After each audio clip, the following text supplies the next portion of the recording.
In un caso, una 81enne in bici ha rischiato di morire quasi strangolata mentre la ladra tentava di tirare a sé la grossa collana d'oro che la pensionata portava al collo. Prende al collo l'anziana addirittura provocandole un senso di soffocamento. Da qui l'accusa di tentata rapina aggravata. Un 71enne invece al posto dell'anello si è ritrovato il dito unto di olio. I ladri, un'intera famiglia di zingari del Padovano che, sfruttando la debolezza e il pudore di anziani dai 70 agli 88 anni, facevano finta di essere amici di parenti e figli, abbracciando calorosamente le loro vittime anche nel giardino di casa mentre stavano tagliando l'erba. Gli episodi più frequenti nella provincia di Vicenza, Treviso, Venezia e Pordenone, da cui siamo partiti. Tra aprile e maggio scorsi 5 casi nella Marca, da Treviso a Mareno, Villorba, Pieve e Zerobranco, 3 nel Vicentino, a Marostica, Vicenza e Due Ville, e pure un caso nel Veneziano, a Cappella di Noale, per un totale di 13 episodi accertati tra furti, tentati furti e tentata rapina aggravata.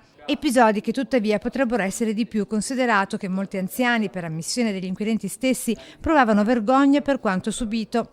In arresto questa intera famiglia: Silvana Marciano di 63 anni, il marito Loris Usceri di 71 anni e il giovane figlio di appena 20 anni, Urbino Usceri. La donna, responsabile del reato più grave, appunto la tentata rapina aggravata, si trova nel carcere di Verona.